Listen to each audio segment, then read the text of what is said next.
ለምንድነው ማታ ማንጸልየው? ለምንድነው በርከክ ማለትን ያለመድነው? ባለመንበርከካችን ምን መጣ? ባለመጸለያችን ባለመስገዳችን ምን ሆነ? አይነ ጥላ አብሮ ተወለደ። ማታ ጸልይ ስለማትተኛ ከልጆች ጋር አይነ ጥላው አብሮ ተወለደ። የጨለማው ጊዜ ከልጆች ጋር ሆነ። ውስጣቸውን ሰረቀው። ሲያድጉ አብሯቸው አደገ። ባህሪያቸውን መሰለ፣ ጠባያቸውን መሰለ። ሲናገር መንፈሱ መናገሩን አታቅም። ሲጣላ መንፈሱ አብሮ መጣላቱን አታቅም። ቋንቋው ሲለወጥ አይገባህም። አካሄዱ ሲዛባ ወዴት እንደሚመራው አይኑ ላይ ሆኖ አይኑን አቅጣጫ እንዴት እንደሚያስለውጥ አንረዳም፣ አይገባንም።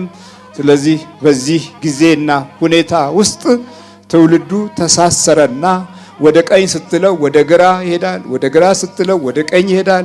ቁጭ በል ስትለው ይቆማል፣ ተኛ ስትለው ይሮጣል። ግራ ገብት ያለው ነገር ላይ ደረሰ።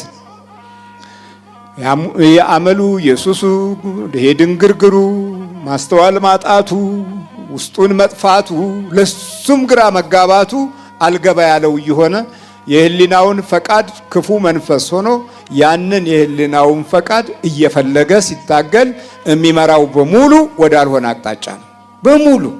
ስለዚህ የእግዚአብሔርን ጊዜ አጥፍተናል። የእግዚአብሔርን ጊዜ በልተንበታል፣ ተኝተንበታል፣ ጠጥተንበታል። የኛ ጊዜ ደግሞ ለራሳችን አልሆናል። አልባረክ ብሎ ህይወታችንን አስጨነቀው፣ አስቸገረው። ውስጣችንንም ከህሊና ሞራል ጋራ ድክም እስክንል ድረስ ተፈተንን።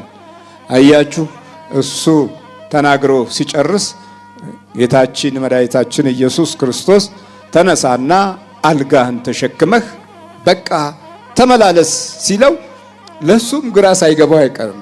ወዲያውም ሰውየው ዳነ፣ አልጋውንም ተሸክሞ ሄደ። ያም ቀን ሰንበት ነበረ። በፊት ሰው ይወስደው ነበረ። ወስዶት እዛ እስኪደርስ ድረስ ሌላው ይቀድመው ነበረ። አሁን የሚቀድመው የለም፣ ተመላለስ አለው። ማን ይቀድመናል? እግዚአብሔርን ከያዘ ታዲያ ሰው አልሆን አለና እንዴ ኮሪያ ቀደመችን፣ ዛሬ እሷ ሰልጥና ማን ነው የሚነካኝ ትላለች። ትላንት ኮሪያን ነፃ ያወጡ አባቶች ነበሩ አልነበሩንም እንዴ? አረብ ሀገር ቀዳማዊ ኃይለ ሥላሴ ሲሄዱ ነገ እናንተ ካበረታችሁና ከጎበዛችሁ እንደኛ ትሆናላችሁ ብለው ነበር። እንደዚህ ብለው የተናገሩት ሐውልት አሁን እዛ አለ። እነሱ ቀድመው ዛሬ እኛን ያገዙናል። ሰው የለንማ፣ ሰው የለኝም።